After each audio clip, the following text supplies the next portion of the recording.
Four subsidiaries of the Just Fund Group of companies appeared before the Criminal Investigations Department of the Ghana Police Service Thursday afternoon to help with a probe into questionable contracts awarded them.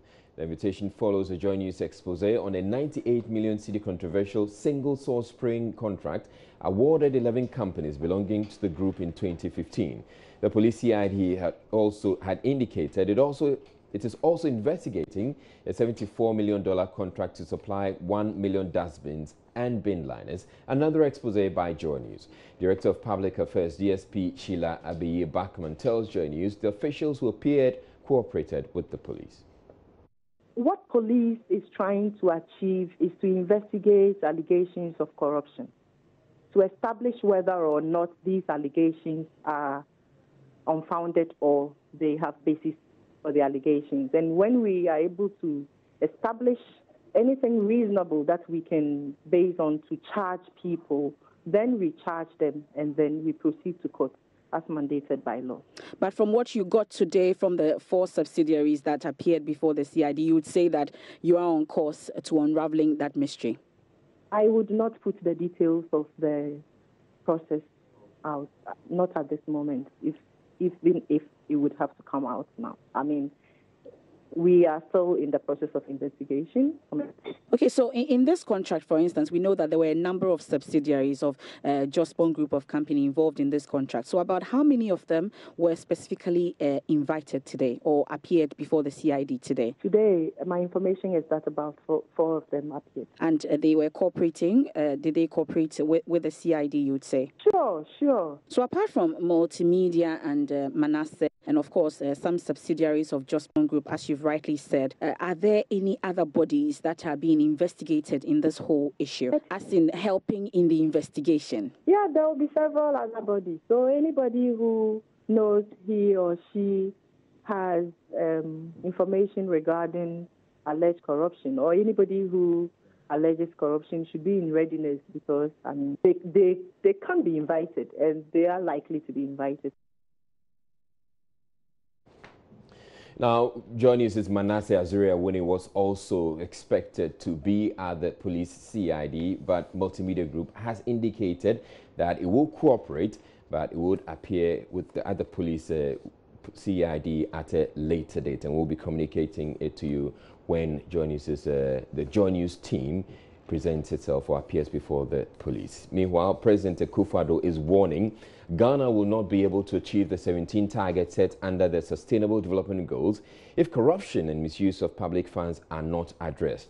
The goals include ending poverty and hunger in all its forms, achieving food security, promoting healthy lifestyles, as well as ensuring inclusive and equitable quality education for all, among others. President Akufo-Addo, who is a co-chair of the advocacy group of eminent persons, is tasked, among others, to mobilize resources and political will of African leaders to commit to achieving the goals by 2030. At a program to formally outdoor him, President Akufo-Addo said blocking leakages in public finance is key in achieving the target.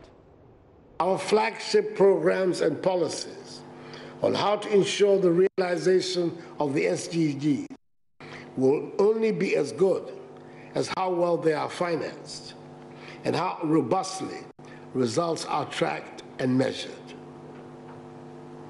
Achieving the SDGs will require all the resources we can muster.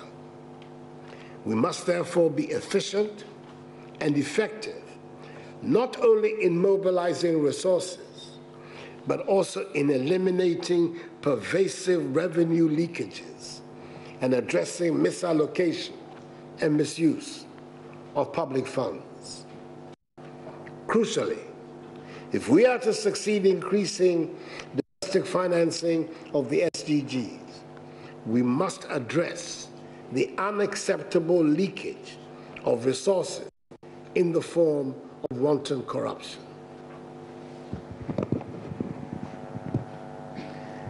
Achieving the SDGs cannot be as business as usual. We need to be creative. We need to be innovative and find smart approaches to accelerate implementation in the context of our domestic agenda. And above all, We need to look beyond the benevolence and generosity of others to finance the implementation of the SDGs agenda. Government is expected to put before Parliament the details of the Sustainable Development Goals for ratification. The Minority Leader Haruna Iddrisu and the First Deputy Speaker of Parliament Joe Sewusu pledged the support of the House in meeting the demands of the goals. Mr. President, you have the entire country's support as you accept the global obligation and responsibility to co-chair with the Norwegian Prime Minister of the responsibility of working to accelerate progress on the Sustainable Development Goals. Therefore, do accept my hearty personal congratulations, that of President Mahama, your predecessor president and former president of the Republic, who was in the same role with the Prime Minister of Norway in this endeavor. And Mr. President, be assured that we will support you to make our country proud and working for global countries to attain the Sustainable Development Goals. I'd like to assure Your Excellency that the Parliament of Ghana is your friend. Among the many voices that helped shape the SDGs are those of parliamentarians, the representatives of the people. The overarching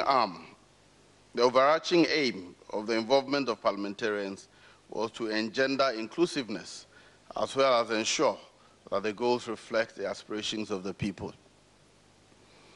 Equally essential is the critical role of Parliament to play through lawmaking, budget approval, and oversight functions to help government in achieving the SDGs.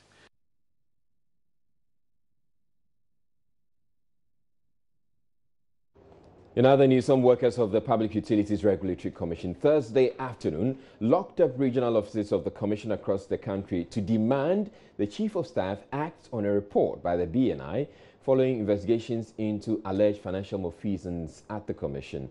The workers also protested against what they say is an attempt by the current board to reinstate former Director of Public Affairs Nana Argentia.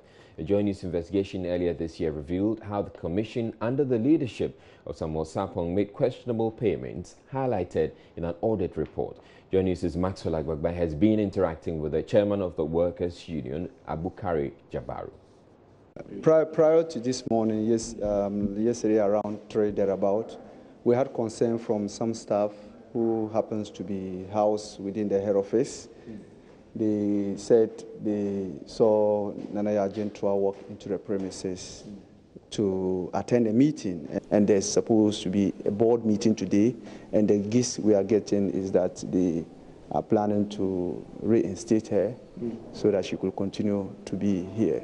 Whilst other people who have not been investigated by the BNI are asked to go, we don't know what powers are behind Mr. Samuel Sarpong, and he's still hanging on. Even if he was not indicted by the BNI, the staff he works with thinks that he is not a good administrator, he's not a fine administrator, and they can't work with him. My question is, if management deems it fit to reinstate her, does that not tell you that perhaps she's been exonerated, from all the accusations that you leveled against her? No, nobody asked her to resign. It was her personal will. Okay. Are they telling us that we don't have any competent person within the PURC? And that is what they are suggesting. So why are you kicking against her comeback? Because there are competent people that could handle the issues better than her. She was not competent? In a way, I can question her administrative competency, but I can question her human relations. I can question... How was her human relations? She's the Director of Public Affairs and External Relations. Well, so she has qualification in that area you're talking about. But perhaps when you talk about qualification, then we are missing the boat. Okay. We are talking about how to relate with people.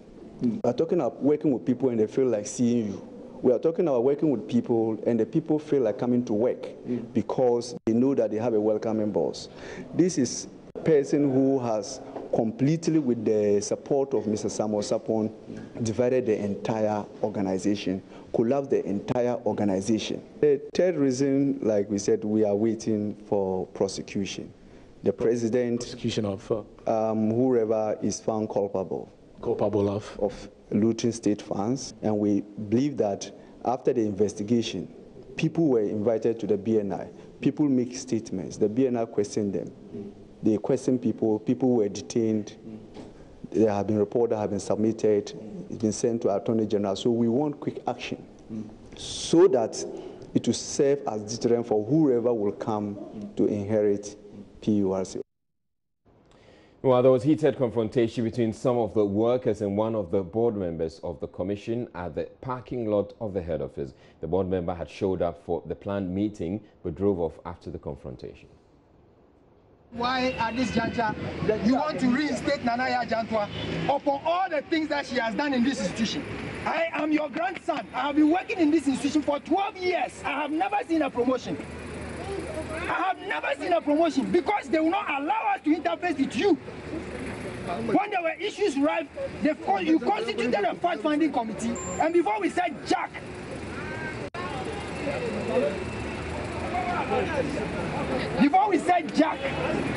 you were taking actions to He says he's not giving you anything. In fact, union members, come. But do you know all we can show you identity cards. Do you know all of them? He's an elder statesman. You can give him some. He says he doesn't want to grant an interview, so allow him to speak. But the truth of the matter is, today we have been locked out. Hello.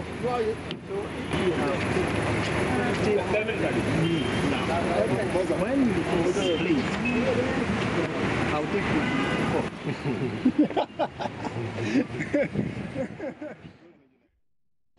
Well, in the Ashanti region, the local union chair of the PRC says the rot at the commission's head office has affected their work in the region, which exercises oversight of the Brong-Ahafo region. The leadership of the Ashanti Regional PRC say they will attend to special complaints and ongoing cases for customers despite a nationwide protest against the national leadership.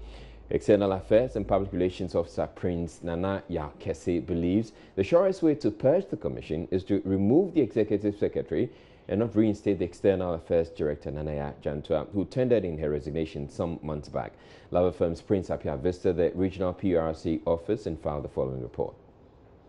On a normal day here at the PURC office in the Ashanti region, this place could have been full of some customers to come and seek for services for either electricity or water. But as I speak to you, the place is empty. Another thing that you would observe here is these red handbands that is hung loosely on all the doors of the PURC, and they have this printed up here with the inscription, "Samuel K. Sapon must go, #PURC is fed up with you." And that is what is happening here. But quickly, we would have to go in there and try and speak to the local union chair of the PURC, who is in the person of Prince Nana Yaa Kese. Prince Nana Yaa Kese, thank you for joining us on Joy News. Thank you. Specifically, what kind of change do you want? You talked about, we know that the Kumasi office oversees Brong-Ahafo and Ashanti region. Tell us about some of the challenges and the change that you expect from the PURC. Okay, we are expecting to change so that there will be an end to unnecessary transfer of staffs, so that people will do the jobs that they were trained to do. You have people who are working, but they are not actually working as to their own capacity. For instance, if somebody is an accountant, they could just throw the person out of his office just in the name of I am not in good terms with you because I'm fighting, because you've said something that it is the interest of the staff or the commission. You understand? Yeah. People have been insulted, people have been victimized. It is enough in the commission, it is enough. We are saying that Sapon must go so that the commission can have an effective staff who are committed, who are well motivated, who have the passion of the institution attached to work and serve our customers. We want to work, we are ready to work. For instance, if you go to, we have oversight responsibility of the Brong-Ahafo region, it's in our purview. But ask me how many times have I been to the Brong-Ahafo region? No. Why? Because you put up a budget, a small budget for you to go and work and serve people there, they say no. Meanwhile, they sit in Accra and spend it big. Do you understand? Yeah. And anytime you ask for money, there is no money. So when you hear issues of money being spent out there, you get surprised. You are baffled. Finally, what do you think would end all this particular, We are getting wind of information that the board is trying to reinstate the director PR and External Affairs, Nana Yaa Ajantwa, who turned in her own resignation letter. The board is trying to reinstate her. And what the staff is saying is that this is the same board that said that they are illegal, and for that matter, they cannot attend to staff issues. So we are raising this question that if you say that you are illegal and then you cannot attend to staff issues, what mandate do you have to reinstate somebody who has resigned herself? That, to us, is not going down well. So we are demanding that such a thing will not happen, and then the commission will get a new rebranding. Let us move on. Let us work for Ghana, and let us work for everybody to be happy. The chief executive is not working as we want. So you had Prince Nana Yaa Kese, who is the local union chair of the PRC in Ashanti region, and he is the external affairs officer and public relations officer here in Ashanti region. Watching Joy News Prime, we're taking a break, but still ahead. Vehicle owners to be surcharged for the towing of their broken down vehicles as government begins review of the country's towing policy following the scrapping of the mandatory toll levy. We'll be back. Stay tuned. Now, owners of broken down vehicles will be made to pay for the cost of towing themselves after the service has been provided. That's the latest government decision after it scrapped the controversial mandatory toll levy.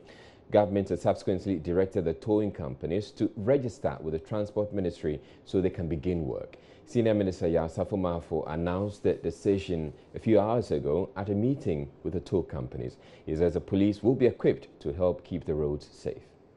We don't have to invent a wheel. Many countries have practiced systems that take care of broken down vehicles. Is it true or false? So why can't Ghana learn from good practices elsewhere? So, Madam, in your consultation, let's learn from good practices elsewhere. The little I know, this is a private sector product all over the world. You don't get the government in Germany anywhere getting involved by law on this. I've never come across any. So let us learn from other people and let us learn from good practices elsewhere.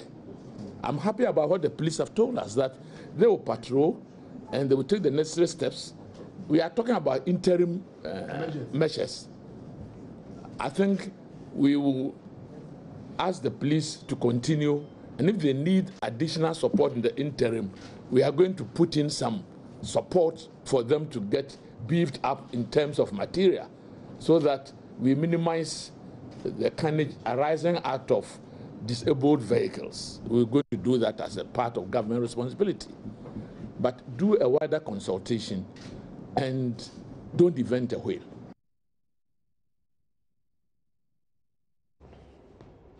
The toll companies, however, kicking against the idea. Yaw Poku represents one of them. Yes, I do have concerns about it because when you tow somebody's vehicle and at the end of the day you don't get paid, that is work done for not, you don't get paid for the work that you've done, but meanwhile you incur cost running the operation, as in like towing vehicles off the... But I believe that this whole idea is to save lives.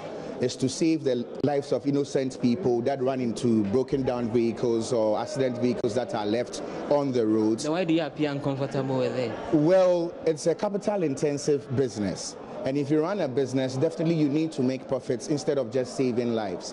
Imagine I'm moving my vehicle from Techiman to Kintampo to go and take off an accident vehicle. And then after I take off the accident vehicle, the driver or the owner refuses to pay for my services. Now, when it becomes mandatory or it becomes automatic or the law enforces the owner of the vehicle to pay for the services rendered, then I think it is much more appropriate and it will help save more lives. Kofi Kapito of the Consumer Protection Agency, however, says the pay-as-you-tow scheme is the best for the country. Other people are doing it and they are getting paid. Even the assemblies are doing it. It's just a matter of, looking at it. How did they do it the last time? Like somebody said, he towed the vehicle, took it to the police station. When he went back, the police has released the vehicle to the owner without any redress to his cost towing the vehicle. We cannot do things like that. Where these things has actually worked well, the moment the vehicle breaks down, you call a police officer, or a police officer will come by if you don't have a tow truck or a number yourself. In other jurisdictions, either you have your own towing company or you belong to a club which you can call and they'll provide you with the towing services. It's all at a cost. There's nothing free. The only challenge for most Ghanaians was the fact that we were going to be paying upfront. I don't think Ghanaians are against towing and also paying you for it. If your vehicle is towed, you should pay for it. And that is why Ghanaians are saying that, yes. The towing companies are not convinced that if we do if you're doing any business, okay, you should do your feasibility studies. We should see how you are going to recoup your money. Like I'm saying, other people have been in the business for a very long time. 24-hour towing. They've been in the business since the early 2000s. They are operating. They have managed even to get a contract with Accra Metropolitan Assembly. The Cable and Wireless branch of the National Artisans Traders Union of TUC are pleading with President Akufo-Addo to intervene and stall a planned demolition exercise by Ghana Post. According to the leadership of the group, any attempt to demolish structures in which they carry out their businesses will affect over 400 master artisans and 14,000 apprentices and dependents. We have occupied this land known as Cable and Wireless for over 25 years, where all the members work and get their daily bread. We have constantly paid annual levies to the AMA and our electricity bills to the Electricity Company of Ghana. Our attention has been drawn to a newspaper publication on the 4th of September 2017 edition of the Daily Graphic, page 93, of an intended demolition exercise that will be carried on the land we occupy.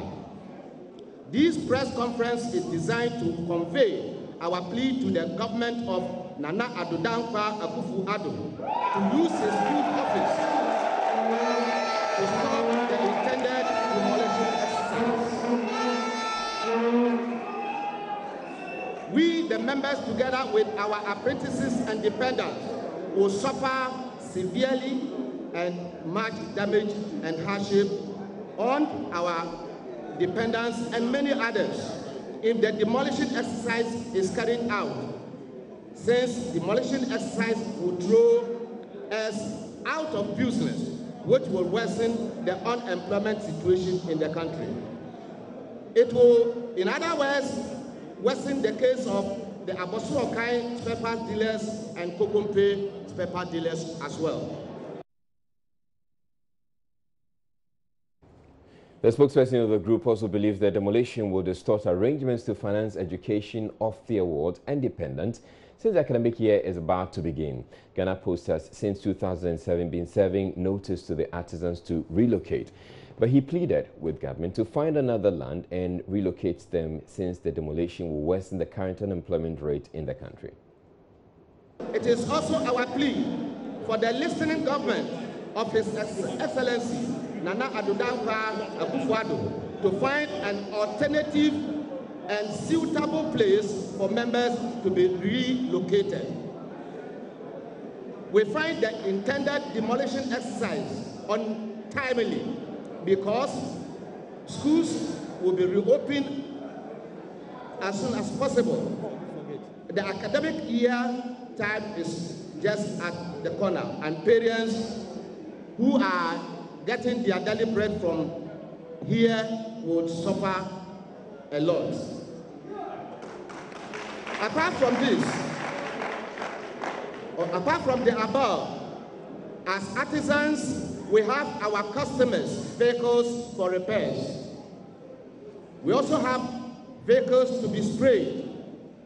contracts to build overhead bridges, building of petrol, diesel, and water tanks, and also to mount them on their vehicles.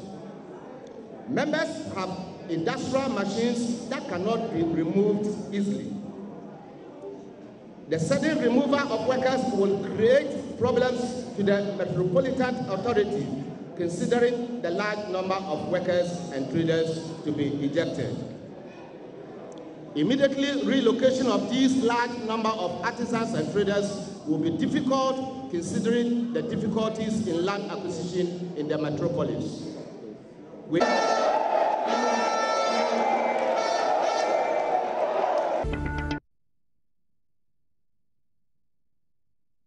Hello, good evening to you. It's time now for some business news updates. Government says it is ready to release about half of funds required for its free SHS policy from Friday to various second cycle institutions in the country. There are still some concerns that government may not have the required funds to sustain the policy. But Deputy Finance Minister Abnao Sesari tells Joy Business all the funds are in place to fund the program. 12th September. Schools will reopen. And what I have in my hand is a list of all the 646 schools with their various bank accounts.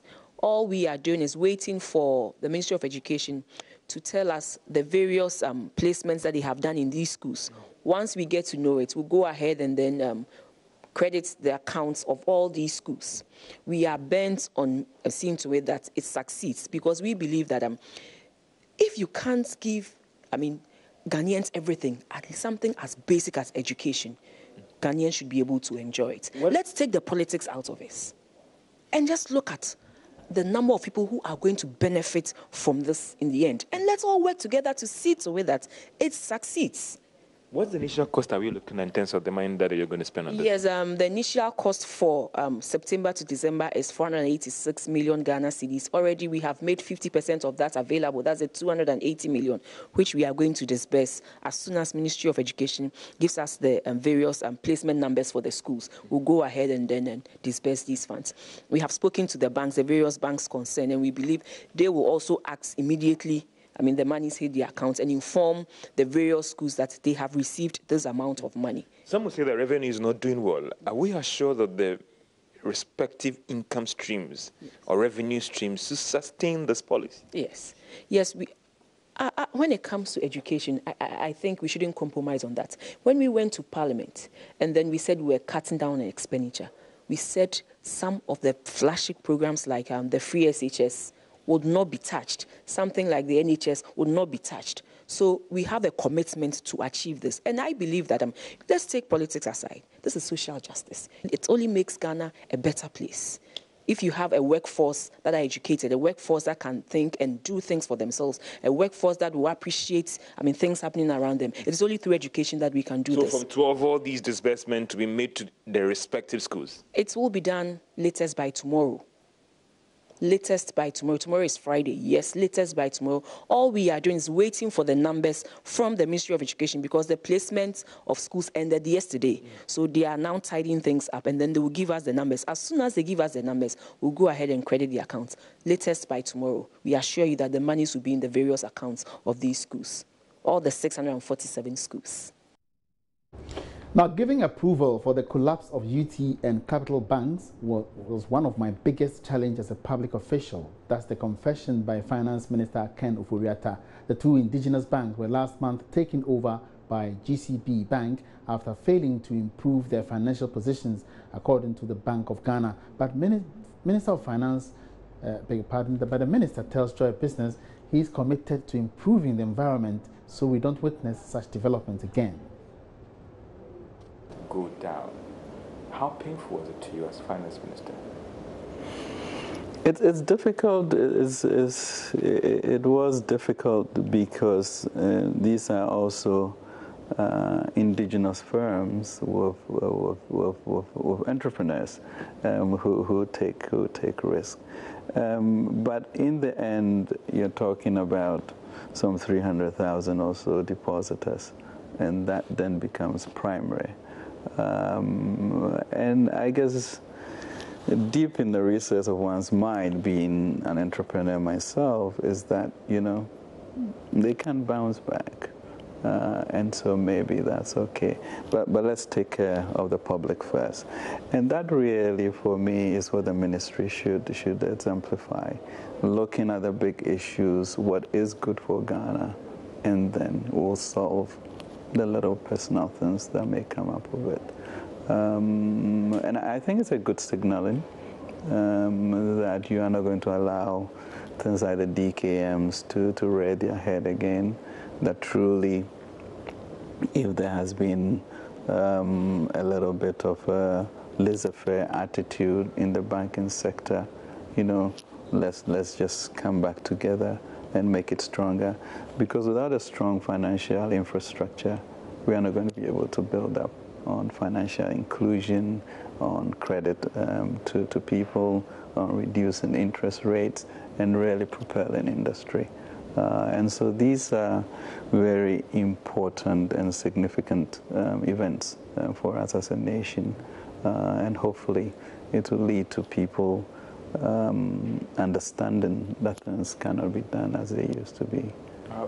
Has it put any pressure on you there? Listen, we won't allow this thing, we won't even get there for that decision to be taken again. And even that's why in previous conversations with you, you have even on stage talked about the fact that we need a strong local banks and even capitalization, and your commitment that if the need be for even to assist some banks indirectly, not you putting your signing them check that take this money. No. I mean, we are going to do that and we were not going to get there again. No, I think you've captured it, and the centrality of our development has to be Ghanaian owned. So yes, we will increase the capital requirements, but at the same time, it has to be a structure in which we enable Ghanaian participation. Now, the Hamburg-based International Tribunal of the Law of the Sea, ITLOS, is set to rule on the maritime boundary dispute between Ghana and the Ivory Coast come September 23. It will mark a landmark turnaround in the petroleum industry and determine whether the country can go ahead with fresh exploration activities on the Jubilee and 10 oil fields. Head of Legal Department of the University of Cape Coast, Solomon Fachi, made an assessment of the impact the decision by ITLOS will have on the economy. He was speaking on Business Live.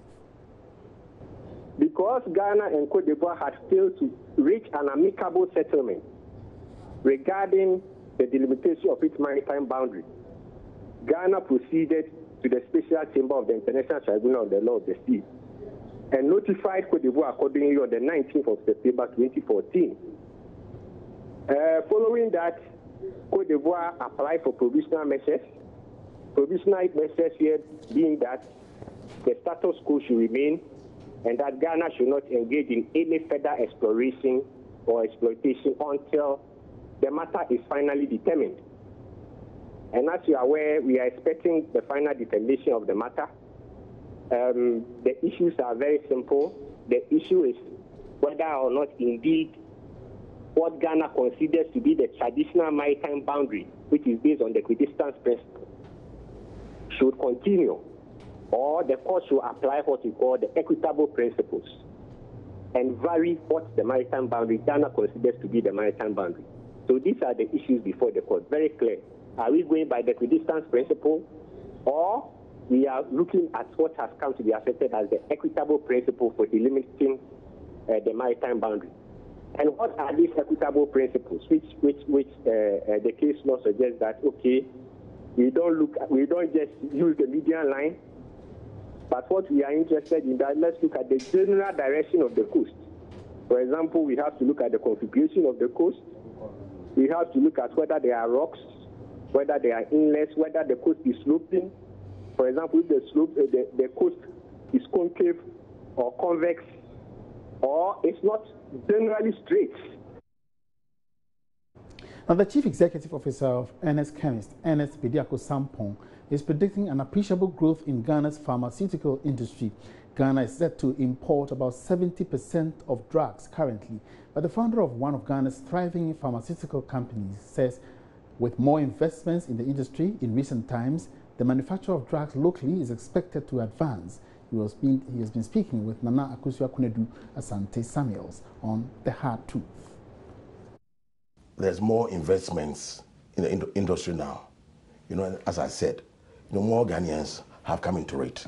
People, opening more retail outlets, more wholesale outlets, and then new manufacturing plants are being set up. In the sub-region, I'll be very honest with you to say that our industry is one of the most regulated industries. At the same time, people prefer our products. You know, we export to countries in the sub-region.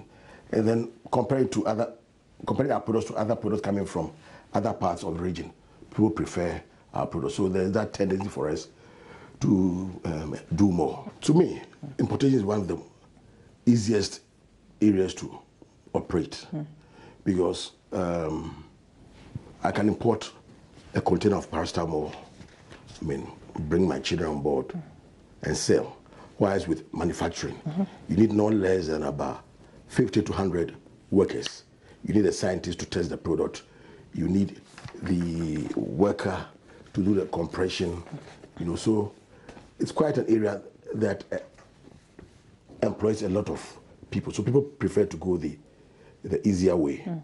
That's why most people are into importation. See, but in the long term, I think that manufacturing is the way forward. And that's all in business tonight. Many thanks for joining me on Business. For more business stories, log on to myjoyonline.com/business. Have a good evening. The National Communications Authority is relaxing one of its regulations that requires mobile phone companies to send their high-speed internet signals over a specific frequency. The initiative will make it possible for the companies to send their 3G internet services a lot further, so that subscribers who currently have no internet or experience poor internet speeds will see a marked improvement. The NCA says the initiative is part of government's commitment to use ICT as a vehicle to bring development to rural areas. Nancy Emefa Jadozi has more. Statistics on mobile phone subscribers show that at 36 million mobile phone subscriptions, there are more mobile phones in Ghana than people. The statistics, however, show not as many people have access to internet services on their mobile devices. But with the world going through a data revolution, communities without access are most likely going to be left behind. Acting Director General of the National Communications Authority, Joe Anoche, however, says government is keen on roping in as many Ghanaians as possible in the data revolution. This band of the spectrum to deploy universal mobile telecommunication services, quote-unquote UMTS, which is a 3G technology in unserved and underserved communities across the country.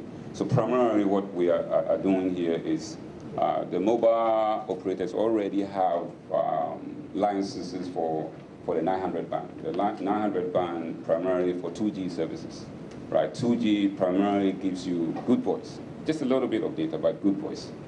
So this will increase data access to areas which hitherto were not covered by MNOs with 3G services. Okay, so the goal of this whole exercise is to allow communities, rural communities, and underserved, unserved. There are places where you go, there's no data at all. And when this is implemented, the goal is to ensure that all these areas within the republic have what data access. To ensure the telcos support the government initiative, the NCA says application and authorization fees that they would have paid have been waived. He explained the incentives being rolled out under the initiative. So instead of doing 3G in the 2100 band, right, you are doing 3G now in where? In the 900, which gives you a lot more propagation capabilities. Therefore, offering 3G in a 900 megahertz band can significantly expand the coverage area of the service, which is pretty much what I said. This way, areas which were hitherto unserved or underserved may be covered with the use of what? A new frequency. It is also a cost-effective way of providing 3G services to the rural areas from the telco point of view. So in other words, UMTS make it easier for MNOs to expand their data coverage with minimum cost, especially as they can be deployed over a large area at the lowest cost. They are not going to deploy new mass, right? They're using the existing, but now the technology allows them to be able to reach at the further distances than they are able to do for data services. The initiative has already been piloted by one of the telcos with impressive results. Chairperson of the Editors Forum Ghana, Adwoa Yeboah-Farah, says government should intensify its effort in achieving the Sustainable Development Goal 6, which is provision of clean water and sanitation.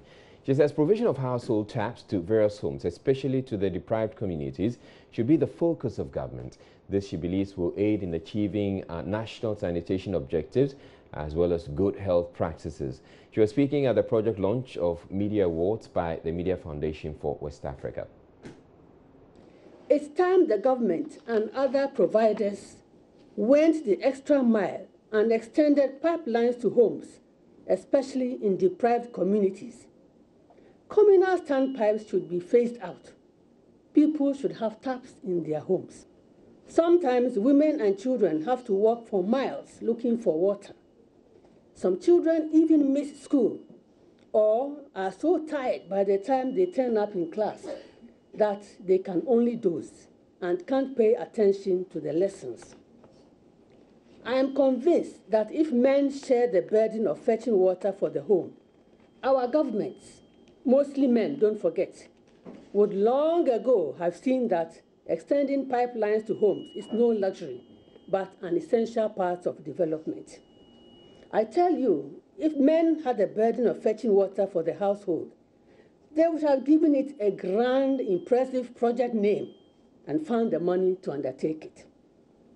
Which brings me to the second prong of Goal 6, sanitation. How do we achieve the national sanitation objective and good health practices if people don't have access to water in their homes? How can the hand-washing campaign succeed when people don't have access to running water at home? Highlighting the rationale for the award, Executive Director at the Media Foundation for West Africa, Suleimana Brahima, says it's critical for the media to mainstream the SDGs in development reporting, hence the need for the award. It is a very important development step that the global community has undertaken, and it therefore requires that people are aware, people are knowledgeable, and people do the kinds of things that they have to do in order to contribute their quota towards the success of the SDGs, while at the same time having the knowledge, the skills to be able to engage with authorities and to demand that the authorities do what they have to do in furthering the cause of the Sustainable Development Goals. And we thought that the media have a great role to play in making sure that the SDGs are sustainably implemented. So we have designed a project that is supported by UNDP and UNESCO that is aimed at helping the media to mainstream SDGs reporting in their day-to-day reportage. So this was just to launch that initiative, and it is an initiative that will provide some small grants to journalists who have great story ideas focusing on the SDGs, but for which they would need some financial support to be able to produce them. And so, as was presented here, journalists would have the benefit or the opportunity of submitting their story ideas to us and requesting for some amount of money to be able to produce those stories. And at the end of the day, we are also continuously seeking to inspire journalists to do more work on the SDGs. The foundation, in collaboration with the UNDP, is offering a funding opportunity to Ghanaian journalists for the production and publication of stories incorporating the SDGs, after which reporters will be awarded based on developmental stories. Applicants are entreated to log on to the foundation's website for more information. The award ceremony is, however, expected to take place on October 28th.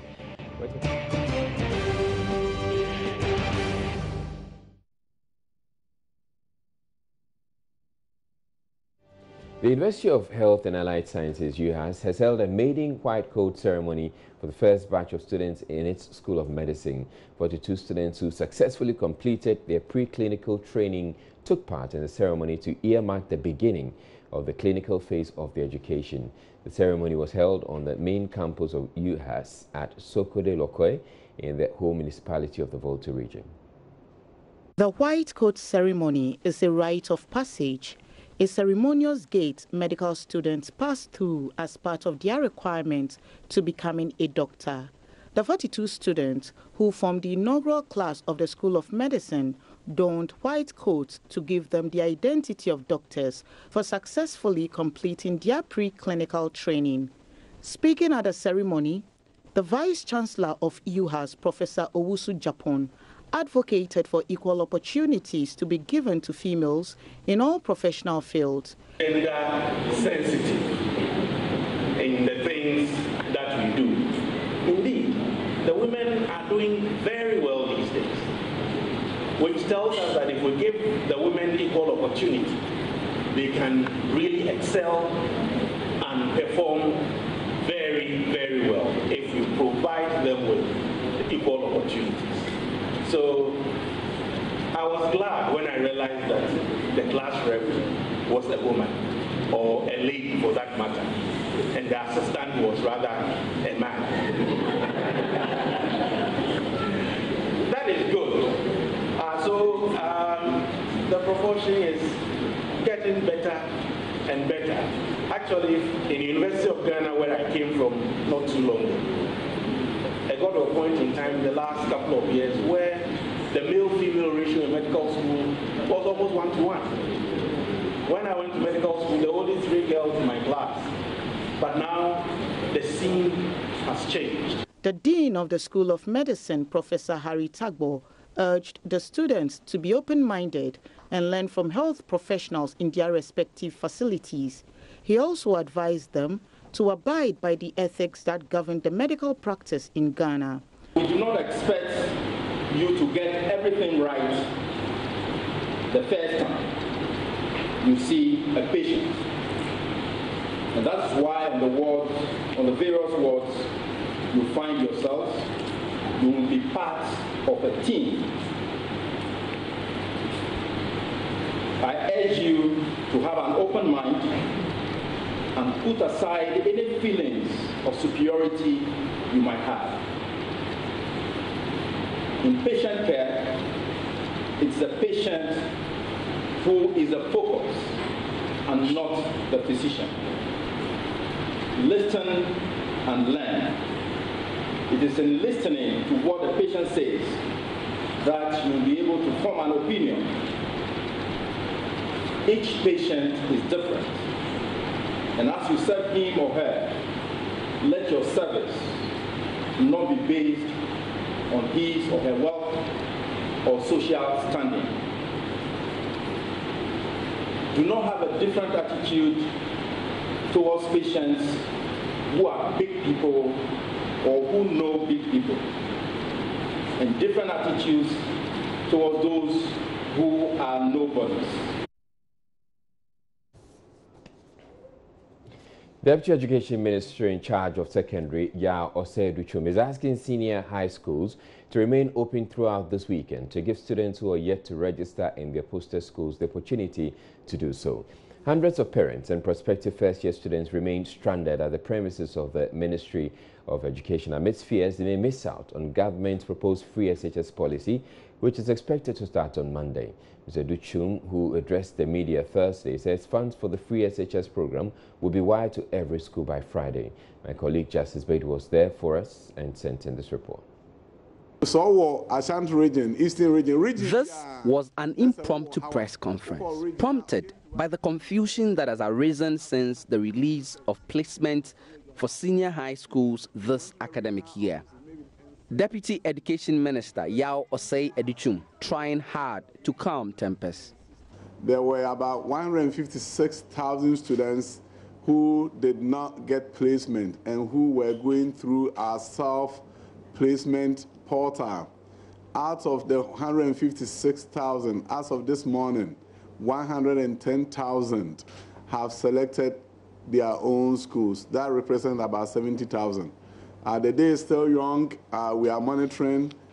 At this point, what we are encouraging headmasters to do is that they should make sure their schools are open today, tomorrow, Saturday, and Sunday for parents to go and go through the registration process. But outside, the chaos continues. Prospective first-year students and their parents yet to know their fate. Some have been here for days. For thousands of pupils across the country like the ones here, there is now uncertainty even after many assurances for calm from government.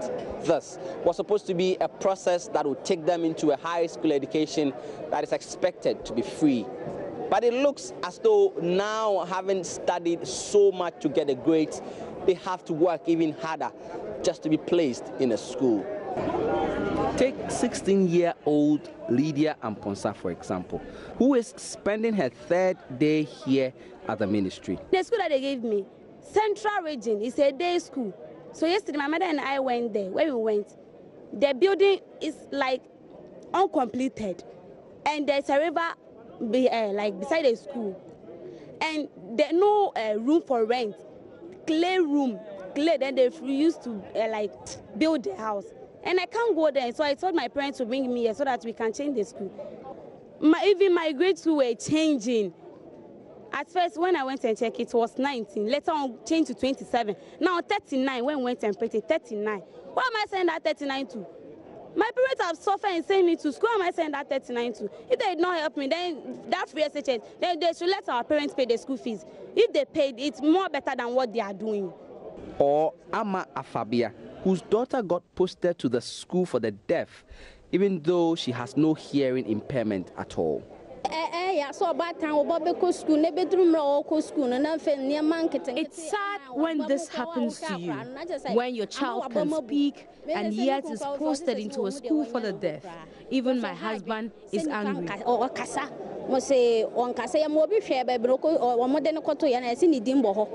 Schools are supposed to resume on Monday. It might take a miracle to get everyone over the line before then. There is excitement and high hopes over government's free SHS program, but there are also fears. Fears that the glitches that this first stage of the process has seen may well be an indication of many challenges that will come up as government kickstarts this ambitious program. Justice Baidu, Joy News.